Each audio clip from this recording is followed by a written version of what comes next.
일전에 건강 프로그램에서 이 암에 걸려서 생존 기간이 얼마 남지 않은 사람들이 살아가는 모습을 다룬 그런 것을 본 적이 있습니다.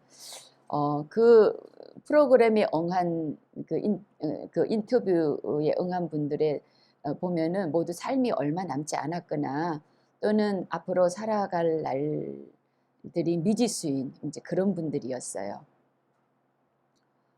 이게 완치될 수 있을지, 또 완치될 수 없을지 그 기로에 서 있는 이제 그런 분들이었어요. 삶을 정리하는 시기에 그래도 그 시간을 잘 보내고 있는 이제 그런 분들이라고 여겨져서 아마 섭외가 된 분들 같더라고요. 그 인생의 마지막 시간을 어떻게 하면은 잘 보낼 수 있을까 하는 주제를 가지고 아주 다양한 분들의 삶을 그 프로그램에서 소개하고 있었습니다. 어떤 분은 아직 청소년기에 자녀들이 있어서 자신이 떠나가고 난 후에 엄마가 보고 싶을 아이들을 위해서 마음껏 엄마의 모습을 볼 수 있도록 해주기 위해서 열심히 자신을 모델로 한 유튜브 영상을 찍는 분도 있었고, 또 어떤 분은 노트에 보고 싶은 사람, 미운 사람, 용서하지 못했던 사람, 뭐 이런 사람들의 이름을 쭉 써놓고 한 사람 한 사람에게 전화를 해서 밥을 먹고, 또 고마웠던 사람에게는 고맙다고 말하고, 또 미안했던 사람에게는 미안했다고 말하고, 예, 이런 그 이야기들을 나누었다 이렇게 고백하는 분들도 있더라고요. 또 그런가 하면은 어떤 분은 마음에 이 올라오는 이 불안을 주체할 수 없어서 이 불안을 달래기 위해서 좋은 이 산천을 찾아다니면서 공기 좋은 곳을 찾아다니면서 명상을 하면서 자신을 달래는, 그런 분도 있는가 하면, 또 그런가 하면은 자신이 해오던 일에 아주 몰입해가지고 그냥 열심히 이전보다 더 열심히 이 일을 하면서 그 삶을 마지막 시간을 보내는 것을 봤어요. 그 프로그램 보면서 제가 몇 가지 생각이 들었는데, 한 가지는 사람이 이 세상에 태어나서 이 자신의 온전한 의식을 가지고 삶을 누리는 동안에 가장 진실해질 수 있는 시간이 마지막 시간, 죽음을 앞둔 시간이구나. 네. 그런 생각이 들었습니다. 왜냐하면 그분들의 말 한마디나 몸짓 하나에도 그 마음의 진실함이 느껴지더라고요. 허식이 없고 거짓이 없고 그 마음의 진심이 느껴졌어요. 또 한 가지는 이 생의 마지막 시간은 어느 날 갑자기 만들어지는 게 아니구나. 삶의 연장선이구나 하는 생각이 들었어요. 왜냐하면 그 영상에 비친 그분들의 모습 속에서 그분들의 살아온 삶이 그대로 오버랩되어서 보이는 것을 제가 느꼈기 때문이에요. 이게 살아온 삶 따로 마지막 삶 따로일 수 없다라고 하는 생각이 들었습니다. 그 프로그램에 나오는 모든 한우분들이 자신에게 주어진 그 인생의 마지막 시간에도 뭔가 중요한 일들을 하려고 아주 애를 쓰고 있더라고요. 아주 애를 써요. 그게 뭐냐면은 자신들이 가장 가치 있다고 여기는 일들이에요. 가장 가치 있다고 여기. 어떤 사람들은 자신의 불안을 달래기 위해서 자신을 주목하는가 하면, 또 어떤 사람은 자신은 자기 병든 자기 자신 뒷전이고 자녀를 주목하고 있는 사람이 있는가 하면, 또 어떤 사람은 이웃과의 관계를 주목하고 있고, 또 어떤 사람은 아주 자기가 하고 있는 그 일에 아주 목숨 걸고 마지막 생명을 그게 다 쏟아붓는 것처럼 열심히 일을 하고 있더라고요. 그래서 문득 그런 생각이 들었어요. 나는 인생의 마지막에 뭘 하고 있을까, 그런 생각을 해봤습니다. 그리고 뭘 하고 있을까 잘 모르겠더라고요. 모르겠는데, 근데 한 가지 알 수 있는 것은 뭐냐면, 내가 지금 살고 있는 이 시간이 내 마지막이겠구나. 내가 지금 살고 있는 이 시간이, 이 삶의 연장선이 나의 마지막이라고 하는 것은 분명하게 제가 느껴지더라고요. 제가 지금 오늘을 살고 있는 오늘의 이 연장선이 나의 마지막 시간의 연장선이라고 하는 거, 그거 하나는 분명히 알겠더라고요. 뭐 마지막에 내가 지금 뭘 하고 있을 거라고 내가 분명하게 뭐라고 얘기는 할 수는 없지만, 지금 내가 살고 있는 이 삶의 연장선이 나의 마지막이겠구나. 이제 그건 분명하게 제가 알 수가 있었어요. 마지막을 잘 살려면 지금을 잘 살아야 되는구나. 어느 날 갑자기 잘 살아지는 게 아니구나. 그런 결론이 나오더라고요. 여러분은 어떠신지요? 여러분은 인생의 마지막에 여러분 무엇을 주목하고 있을까요? 예, 한번 생각해 보면 좋을 법한 그러한 것이라고 생각이 됩니다. 오늘 이 본문의 이야기는 야곱의 마지막에 관한 이야기예요. 오늘 읽은 본문을 포함해 가지고 48장 49장까지가 모두 야곱의 마지막 시간과 야곱의 유언, 자녀들에 대한 예언이죠. 그걸 기록하고 있어요. 야곱은 130세에 애굽에 내려와 가지고 17년을 더 살았습니다. 애굽에서. 야곱의 나이가 147세예요. 오늘 이 야곱의 이 마지막의 모습을 통해서 우리가 그리스도인으로서 우리의 마지막에 있어서도 우리의 마지막을 잘 살아내기 위해서 오늘 우리가 무엇을 해야 되는가 하는 것을 오늘 말씀을 통해서 하나님께서 주시는 말씀에 함께 귀를 기울여 보기를 원합니다. 첫째는 천국을 주목해야 돼요. 천국을. 예. 오늘을 살면서 우리가 시선을 두어야 되는 곳은 천국입니다. 지난 시간에 살펴본 것처럼 야곱이 애굽의 바로 앞에서 자신이 살아온 인생을 소개하면서 자기의 내 나그네 길의 세월이 130년입니다. 이렇게 자기 인생이 나그네 길이라고 그렇게 고백을 해요. 그 고백은 인생길이 허무하더라고요. 이런 얘기가 아니죠. 예. 또 어디로 가야 될지 잘 모르겠는 게 인생이에요. 이런 얘기가 아니죠. 그 얘기는 반드시 인생은 돌아가야 되는 곳이 있다라고 하는 것을 말하고 있는 것이었습니다. 야곱이 살고 싶어 했던 곳은 아버지 이삭의 집이었지만 하나님께서는 야곱이 아버지 이삭의 집에 사는 것을 처음부터 허락하시지 않았어요. 바단 아람에 가서 20년의 세월을 보내죠. 다시 가나안 땅으로 돌아오지만 세겜에서 또 베델에서 여기저기를 떠돌아다녀요. 야곱의 삶이. 그런가 하면은 또다시 자기가 원하지도 않게 애굽으로 내려와야 했던 것이 이 야곱의 삶이죠. 예. 야곱 자신은 원치 않았지만 한 곳에 머물지 못하고 계속 나그네로 살아가는 것이 야곱의 삶의 자리였던 것 같아요. 하나님께서는 우리의 삶의 자리를 통하여서도 우리를 가르치세요. 저도 개인적으로 젊어서부터 일찍이 부교육자 생활을 하다 보니까 이사를 엄청나게 많이 했어요. 제가 이렇게 헤아려 보면 거의 한 20번에 가까운 것 같아요. 불편하기도 하고 비용도 많이 들고. 그래서 이런 것들이 참 한때는 굉장히 불편하게 여겨지던 때가 있었어요. 한 곳에 머물러 사는 분들을 보면은 참 부러웠다. 저분은 어떻게 했길래 저렇게 한 곳에서 어릴 때부터 그 동네에서 그 동네에서 나서 그 동네에서 자라고, 예. 어떻게 그 동네에서 할머니까지 되지? 뭐 이런 생각도 했었거든요. 근데 우리 하나님이 우리의 삶에 주는 메시지가 있어요. 예. 많이 이사를 다니다 보니까 제 안에 어떤 마인드가 생기냐면 이 세상에 정착하지 않는 그런 마인드가 생기는 것 같아요. 언제든지 하나님이 떠나라고 하시면 떠나는 훈련이 되는 것 같아요. 그래서 이사하는 거에 대한 두려움이 별로 없어요. 이사하는 거에 대해 가라고 하고 오라고 하고 그런 거에 대한 별 두려움이 없는 거죠. 그래서 그런 삶이 훈련되다 보니까 어느 곳에 살아도 애시당초 처음부터 나는 이곳에서 끝까지 살 것이다 이런 생각을 애시당초 안 하게 되더라고요. 그래서 살고 있는 이 시간과 공간에 별로 이렇게 애착을 안 두게 되는 것 같아요. 언제든지 또 하나님이 또 떠나라고 하실지 모르기 때문이다 하는 생각이 늘 마음에 있는 것이죠. 그래서 그냥 모든 게 이렇게 모든 제가 소유한 것들도 막 애지중지하면서 그렇게 쓰는 게 아니라 그냥 소모품처럼 소모품처럼 그렇게 가볍게 또 사용할 수 있고 그렇게 되는 것 같습니다. 항상 나그네 심정으로 살게 되는 거죠. 그래서 그런 생각을 해봐요. 이런 훈련들이 후일에 세상을 떠날 때도 그냥 참 도움이 되겠다 이런 생각을 해봅니다. 우리 그리스도인들은 나그네예요. 예. 그러나 우리는 떠도는 나그네가 아니에요. 다시 돌아갈 본향을 향해서 가고 있는 나그네예요. 이게 너무 중요한 거죠. 똑같이 인생이 세상의 사람들도 똑같이 나그네이지만 우리는 다시 돌아갈 본향을 가지고 그 본향을 향해서 가고 있는 나그네인 것이죠. 다시 돌아갈 곳이 있는 나그네와 다시 돌아갈 곳이 없어서 부유물처럼 떠도는 그런 나그네는 완전히 다른 거죠.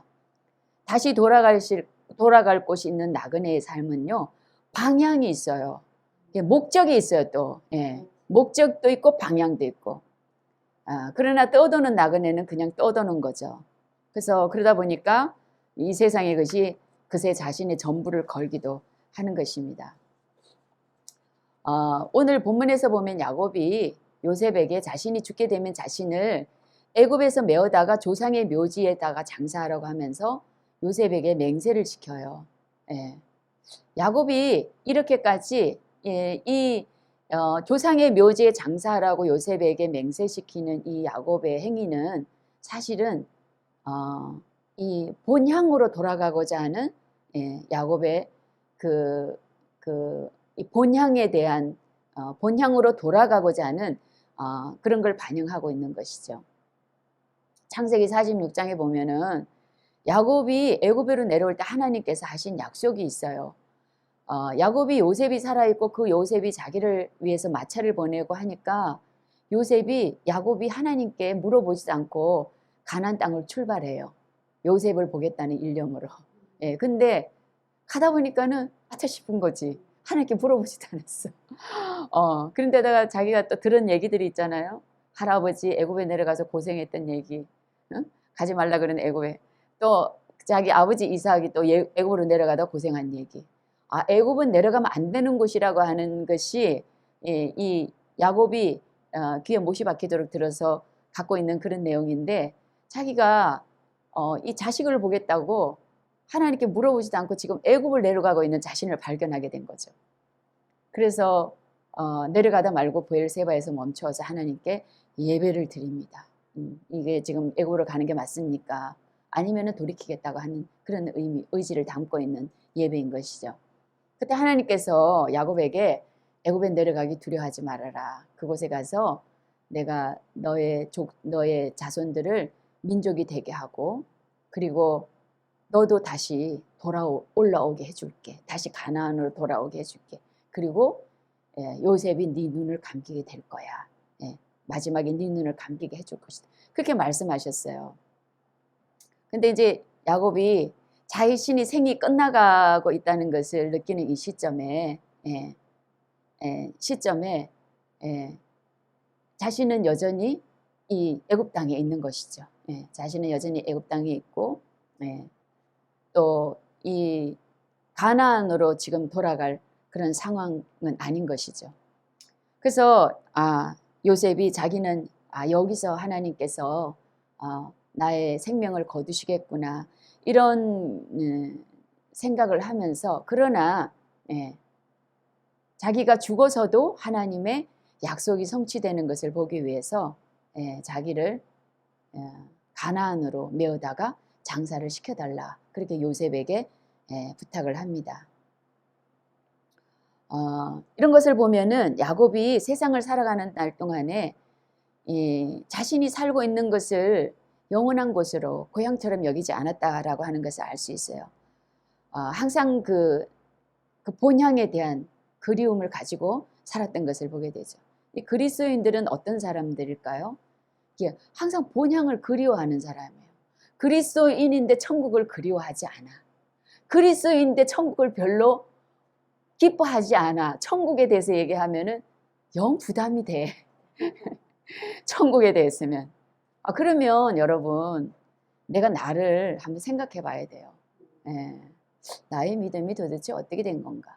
내 뿌리가 이 천국인데 이 천국에 대해서 내가 들을 때 뭔가 좀 불편함이 있고 그렇다 그러면은 우리 자신을 좀 돌아봐야 되는 것이죠. 나의 믿음이 온전하도록 우리가 힘쓸 필요가 있는 것이죠. 그리스도인들은요 돌아가는 사람이에요. 항상 그렇기 때문에 항상 이 본향을 그리워하면서 살아야 되는 사람이에요. 그게 정상인 거예요. 우리 인생이 하나님께로 돌아간다는 걸 뭘 의미할까요? 죽음을 의미하는 거죠. 그 천국을 그리워한다고 하는 것은요, 다른 말로 표현하면 항상 죽음을 염두에 두고 사는 사람이라는 거예요. 항상 죽음을 염두에 두고, 항상 내가 주님을 만날 그 순간을 생각하면서, 예, 오늘 저녁에도 주님을 만날 수 있고 내일도 주님을 만날 수 있다는 그런 의식 가운데 살아가는 것이 그리스도인의 삶이에요. 그게 천국을 그리워하는 삶. 천국을 그리워하는 사람이 막연하게 그냥 뭐 아무것도 준비하지 않고 살겠어요. 그래서 천국을 그리워한다는 것은 죽음을 염두에 두고 사는 삶을 의미하는 것입니다. 지난 2월 달에 별세하신 고 이제 이어령 교수님, 예. 이어령 교수님이 이 부활이라고 하는 영화에서 그분이 이제 마지막까지 투병하시다가, 예, 이제 항암도 안 하시고 그냥 자연사 하시겠다고 투병하시다가, 예, 주님 품으로 가셨는데, 그분이 이제 그 투병하시는 과정 중에서 그 부활이라고 하는 영화에, 예, 함께 했어요. 근데 그 부활이라고 하는 영화에서 이런 말씀하시더라고요. 우리가 살고 있는 이 시대는 죽음이 죽어버린 시대라는 거예요. 죽음이 죽어버린 시대. 과거에는 이 태어나는 게 감추어져 있었다는 거죠. 과거에는 엄마 나 어디에서 태어났어? 이러면은 뭐 외국에는 황새가 물어다 줬다고 얘기한대요. 우리는 뭐 엄마 나 어디 너 저 다리 밑에서 주워왔어. 저도 맨날 영도다리가 저의 고향입니다. 맨날 영도다리에서 태어났다고 어찌나 놀림을 받아가지고 진짜 하루는 엄마를 찾아가야 되나 이런 생각까지 했었어요. 저희 그냥 온 일가 친척들까지 다 점아보면 아직도 너 엄마 안 찾아갔니? 응? 네 엄마 영도다리에서 내가 봤는데, 얼마 전에도 내가 부산에 갔는데 봤는데 너 얘기하더라. 아직도 안 찾아갔냐니까. 그러니까 그 어릴 때 얼마나 그게 뭐가 뭔지 모르니까.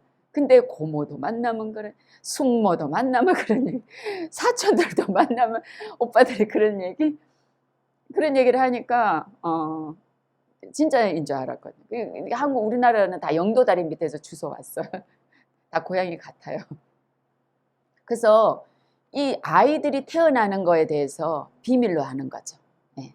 남자와 여자가 만나서 아이가 태어난다는 걸 그걸 비밀로. 그래서 근데 요즘 어떻게 돼요? 출생에 대해서 태어나는 거에서 그 유치원에서부터 여자와 남자, 여자와 남자가 만나야, 정자와 남자가 만나야 아이가 생긴다. 뭐 아주 디테일하게 가르치잖아요. 예. 디테일하게 가르치는데 그 대신에 어떻게 되냐면 죽음은 아주 꽁꽁 싸고 감춰버린 시대가 됐다는, 사람이 죽는 거에 대해서는 보여주지 않는 시대가 됐다는 거죠. 예. 다 병원에 가서 화장해버리고, 예. 예전에는 그냥 사람들이 죽어서 그냥 마당에 그냥 이렇게 움막 같은 걸 해놓고 가마니 같은 거 덮어놓고 병풍 뒤에도 놔두고 뭐 이러면서 어린 때부터 사람들이 아이들도 죽음을 보고 어른들도 죽음을 보고 이러면서 죽음이 환기되었는데, 지금 아주 죽음이 꽁꽁 쌓여져 있어서 감춰진 그런 시대가 됐다는 거예요. 그래서 인간은요, 인간의 의식은 인간이 영원히 살 것 같은 그런 착각을 느끼면서 이 세대가 살아간다는 거예요. 죽음의 경각심을 갖지 않고 살아가는 것이 이 세대라는 거죠. 죽음이 뭘까요? 돌아가는 거죠. 아버지의 집으로 다시 돌아가는 것입니다. 로마서 11장 36절에 보면 사도 바울은 만물이 주에게서 나오고 주님 때문에 또 만물이 주님 때문에 있고 또 주님을 위해서 있고 만물이 주님께로 돌아간다, 이렇게 말씀하고 있어요. 예. 그래서 이 모든 것이 다 주님께로 다시 돌아갑니다. 하나님의 자녀들은 우리가 돌아갈 주님이 계신 처소를 그리워하면서 항상 죽음을 염두에 두고 살아가는 사람들이에요. 우리가 매일같이 죽음을 염두에 두고 살아간다고 한다면 우리가 우리의 마지막 순간에도, 예, 승리할 수 있겠죠. 예. 하나님 앞에 깨어 있으면서 우리가 주님을 맞이할 수 있게 될 것입니다. 두 번째는 약속을 붙드는 삶을 살아야 돼요. 예. 야곱이 하나님께로 돌아갈 때가 되었을 요셉에게 애굽에 매장하지 말고 가나안 땅 열조들에게 매장해 달라고 하는 것도 자신의 생각이 아니죠. 하나님과의 약속 때문이에요. 야곱의 인생을 이끌고 온 것이 있었는데 그게 뭐냐면 하나님의 약속입니다. 약속. 그 약속은 뭐냐면 그 야곱이 형 에서를 피해 가지고 바단 아람으로 도망갈 때 이 가나안 땅 이 루스에서, 그러니까 베델, 예, 거기서 받은 약속이에요. 하나님께서 생육하고 번성하게 해주겠다. 가나안 땅을 너와 너희 후손에게 주겠다. 예. 그리고 야곱에게 한 가지 더 주신 약속이 있었는데 내가 너와 함께 하겠다. 이게 이제 야곱이 받은 약속이었어요.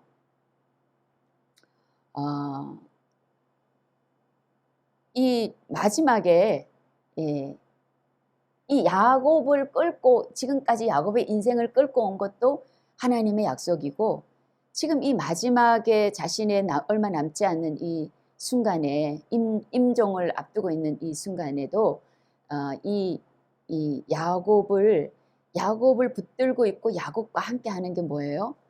약속이에요. 약속. 하나님의 말씀이에요.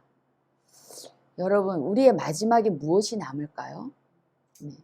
하나님의 약속만이 있어요. 하나님의 약속만. 제가 제가 이제 그 처음에 전임 시작했을 때, 전임 전도사 할 때, 그 부산에서 사역할 때인데, 집사님이 중환자실에 이제 그 간암으로 입원해 계신 분이 계셨어요. 참 이게 신실한 분이셨거든요. 신실하시고 정말 믿음으로 사시는 그런 분이셨는데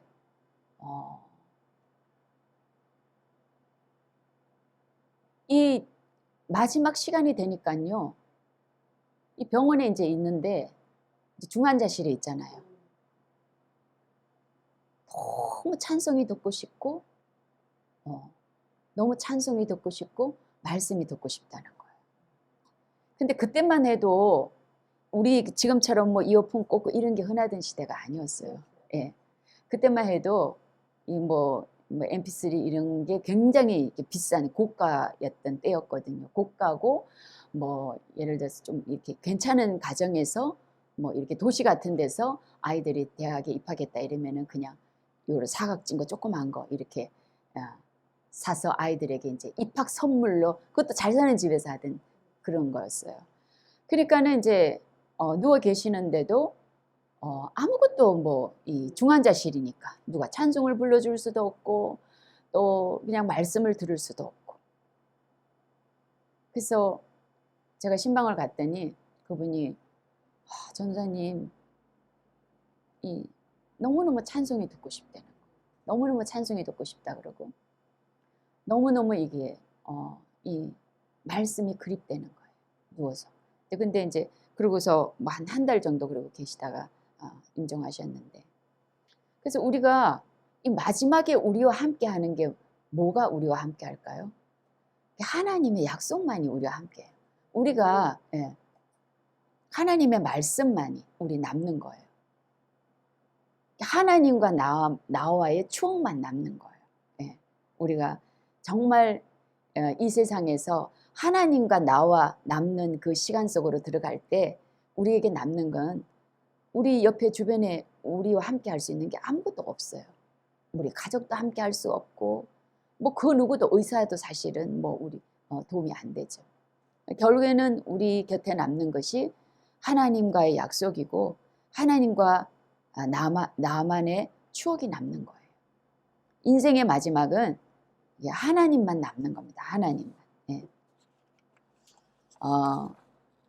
여러분, 하나님이 나에게 주신 이런 은혜들을 귀하게 여기시기 바랍니다. 하나님이 말씀을 주신 것이었든지 또는 기도의 중에 감동으로 주신 것인지 아니면 또 꿈으로 보여주신 것이든지 아니면 예언의 말씀으로 주신 것이든지 하여튼 그건 너무너무 소중한 거예요. 그건 나에게 주신 것이거든요. 나에게 주신 것. 그래서 우리가 말씀을 읽을 때도 그 말씀이 나에게 은혜가 되면요. 그 말씀을 별도로 내가 취해야 돼요. 내가 별도로 취해서 그것을 내가 외우든지 아니면 써서 뭐 지갑에 넣어 갖고 다니든지 아니면 써가지고 머리맡에 붙여두든지 그렇게 해야 되는 거예요. 그리고 그것을 귀중하게 여겨야 되는 것입니다. 우리 하나님께서는 하나님을 사랑하는 자들을 사랑하시고 하나님을 존귀 여기는 자들을 존귀 여기겠다고 그렇게 약속해 주셨거든요. 예. 하나님을 사랑하고 존귀 여기는 태도가 뭘까요? 예, 그분이 주신 것들을 귀하게 여기는 거예요. 그분이 주시는 이런 뭐 눈에 보이는 뭐 재물이라든지 그분이 주신 어떤 환경이라든지 뭐 그런 것, 그분이 주신 가정이라든지 뭐 이런 것들만 소중하게 여기는 것이 아니라, 예, 그분이 은혜로 우리에게 주신, 예, 하나님의 말씀, 그분의 입에서 나온 말씀, 예, 그것을 귀하게 여기는 거죠. 여러분, 그분의 입에서 나오는 말씀을 귀하게 여기는 태도가 뭘까요? 그분의 말씀에 순종하는 거예요. 순종하면 그게 정말 내 것이 되는 것이죠. 예. 그것이 나의 역사가 되는 거예요. 이것이 약속을 붙들고 사는 삶의 태도인 것입니다. 그래서 우리 그리스도인들은 하나님의 이 약속을 붙들고 살아야 돼요. 예, 여러분들도 마찬가지겠지만 제가 지금까지 지내보니까 말씀밖에 없어요. 예, 그분의 입에서 나오는 말씀밖에. 예. 말씀은 우리가 낙심하고 좌절하고 넘어져 있다가도 하나님의 말씀이 한번 우리 마음에 비춰지면 어떻게 돼요? 아주 뻘떡 일어나잖아요. 예, 뻘떡 일어나잖아요. 예. 그게 말씀의 능력인 거예요. 말씀의 능력. 그래서 그리스도인들은 하나님이 다른 걸로 우리를 이끌어 가시지 않아요. 하나님의 말씀을 통하여서 그것이 방향입니다. 성령님께서 하시는 일을 우리를 도와주세요. 도와주시는데 우리가 가야 된 방향에 대해서는 하나님의 말씀이 그것이, 예, 우리의 발의 등이 되고, 예, 빛이 되는 것이죠. 그래서 하나님의 말씀에 우리가 순종하는 삶을 살기를 힘써야 되는 것입니다. 세 번째는 하나님의 약속을 전수해야 돼요. 예. 애굽에서 생육하고 번성하게 되었고 가나안 땅에 또 일부도 받았지만, 예, 아직 그 약속이 온전히 성취되지 않았잖아요. 예. 이 약속들은 이제 그의 후손들에게 전수되어져야 될 약속인 거예요. 예. 하나님의 약속은 하나님께서 나에게 특별하게 주신 은혜입니다. 예. 특별하게 주신 은혜예요. 어떤 것은 내가 사는 날 동안 그 은혜를 누리면서 사는 것도 있는가 하면 또 어떤 것은 다음 세대에 이루어질 약속도 있어요. 다음 세대에 그 약속이 이루어지려면 어떻게 해야 될까요? 전수되어야 되는 거죠. 전수되어서. 아브라함에게 주신 약속이 이삭에게 전수되어지고 이삭에게 전수되어진 약속이 야곱에게 전수되어지고 야곱에게 전수되어진 약속이 누구에게 전수되어져야 돼요? 요셉에게 전수되어져야 돼요. 예. 그래서 하나님의 자녀들은 하나님의 약속을 물려주는 건요, 너무나도 당연하고 너무나도 중요한 거예요. 예. 우리에게 주신 약속들은요, 우리 대에 다 이루어지지 않는 것일 수 있어요. 그건 우리의 다음 세대에 주어진 약속일 수도 있는 거죠. 근데 그것이 전수가 안 되면 어떻게 되겠어요? 예, 그렇죠. 그러나 하나님은 하나님의 이 약속이 유업으로 계속 이어지기를 원해요. 우리 다음 세대들에게, 자녀들에게. 자녀들이 성장하고 나면 내 마음과 내 뜻대로 하기가 참 어려워요, 사실. 자녀들의 생각을 바꾸기도 어렵고. 그래서 더러는 우리가 하나님께 다 맡겨버리고 잊고 살기도 합니다. 그러나 다양한 방법을 찾아서 계속 우리 가정에, 나에게 유업으로 주신 그 약속을 들려줘야 돼요. 계속해서, 예, 들려주고 전수해줘야 되는 것이. 다양한 방법을 통해서,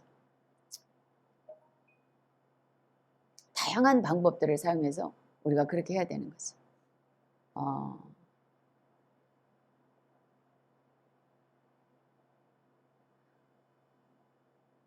우리는 우리 자녀들에게 아주 이 복음을 전하거나 뭔가 이렇게 믿음에 또 이렇게 이 동기를 부여하려고 할 때 막 어떤 실제적인 어떤 움직임을 요구하잖아요. 예, 실제적인 움직임을 요구하잖아요. 근데 제가 이제 써본 방법 중에서 어떤 게 좋으냐면은 하나님께서 나에게 주신 얘기를, 나에게 주신 말씀을 그냥 이야기처럼 늘 들려주는 거예요. 이야기처럼 늘 들려주는 거예요. 하나님이, 예, 나의 삶 가운데서 하나님이 행하신 일들을 들려주고, 예, 하나님이 하신 말씀들을 들려주고 또 우리 가정에 하나님이 주신 메시지를 들려주고 그리고 또 우리의 가정에 대한 해석을 자녀들에게 들려주고, 예. 그럴 때 효과가 있더라고. 예. 그럴 때 효과가 있어요. 한번 사용해 보시길 바랍니다. 예. 그럴 때 효과가 있어요. 그 계속 들려줘야 되는 거죠. 그 야곱은 요셉에게 자신이 하나님으로부터 받았던 그 약속을 전수를 해요. 왜냐하면 이 요셉이 이 맏아들 르우벤이 있긴 하지만 누가 영적인 장자예요? 요셉이 영적인 장자이기 때문에 그렇습니다.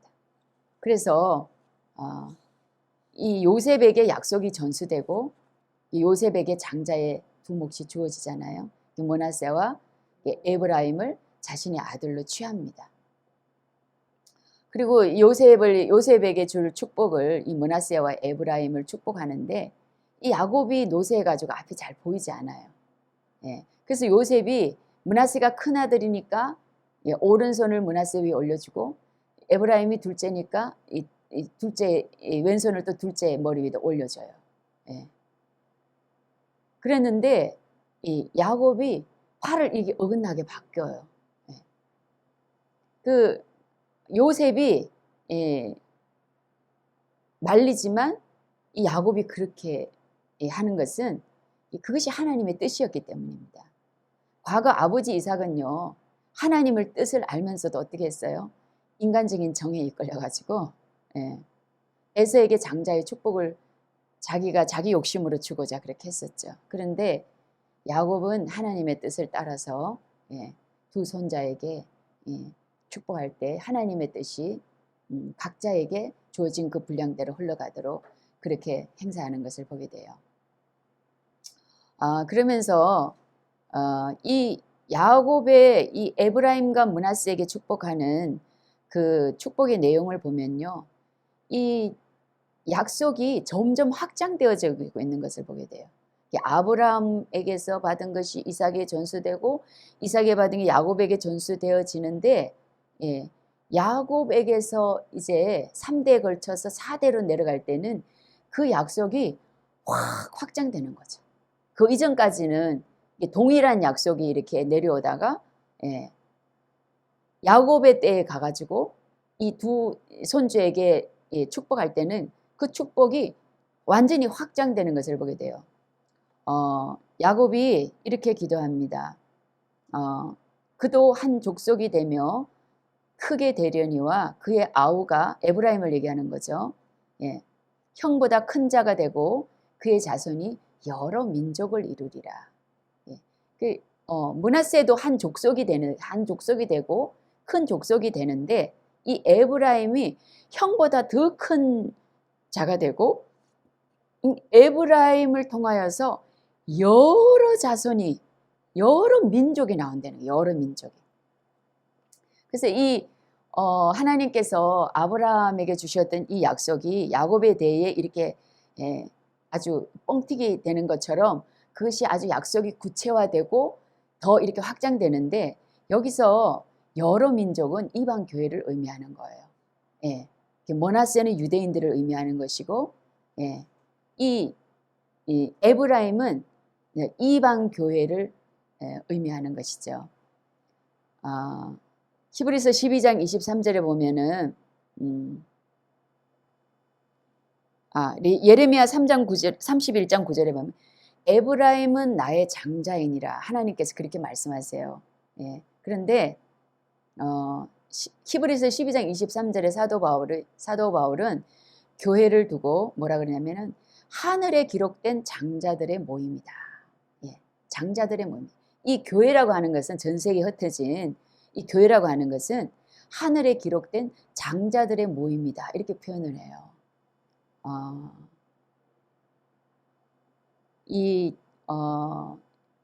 그래서 이 야곱이 므낫세와 에브라임에게 했던 이 축복은 아브라함의 그 언약이 확장되어서 유대인과 이방 교회를 향한 축복으로 확장되고 구체화되어진 것을 보게 됩니다. 여러분 이 언약은 이렇게 전수되어야 되는 것이에요. 이 언약이 전수되어질 때 그 언약이 점점 이렇게 구체화되어지는 것이죠. 우리에게 주신 약속의 말씀들은요. 사실은 잘 보이지 않아요. 우리 대에는. 그죠? 아브라함도 그렇고 이삭도 그렇고 많은 것을 보지 못했어요. 많은 것을 보지 못했어요. 그래도 야곱은 조금 보았죠. 애굽에서 자기의 자손들이 이렇게 번성해지는 것을 보면서 약속의 그래도 일부를 성취되는 것을 이렇게 보았습니다. 하나님의 약속은 이렇게 우리 대에는 잘 보이지 않아요. 우리가 받은 약속 잘 보이지 않아요. 그러나 그 대가 흘러갈수록 어떻게 돼요? 점점 구체화되어지는 거예요. 그리고 그 약속이 확장되어지는 거예요. 네. 그래서 결국에는 이 야곱의 축복 그대로 이 지금 이 전 세계에 있는 교회들은 하나님의 장자입니다. 하나님의 장자. 예. 유대인이 장자가 아니에요. 예. 므낫세가 장자가 아닌 것처럼, 예.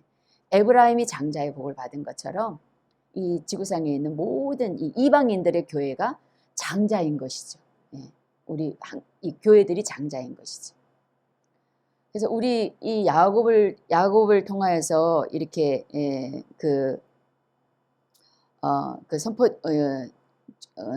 자손들에게 선포되어진 이 언약이 지금 이렇게 열매가 이렇게 맺어져 있는 것처럼, 또 이제 유대인들도 언젠가는 돌아오겠죠. 그런 것처럼 우리에게 주신 이 약속들도 이루어지는 때가 있어요.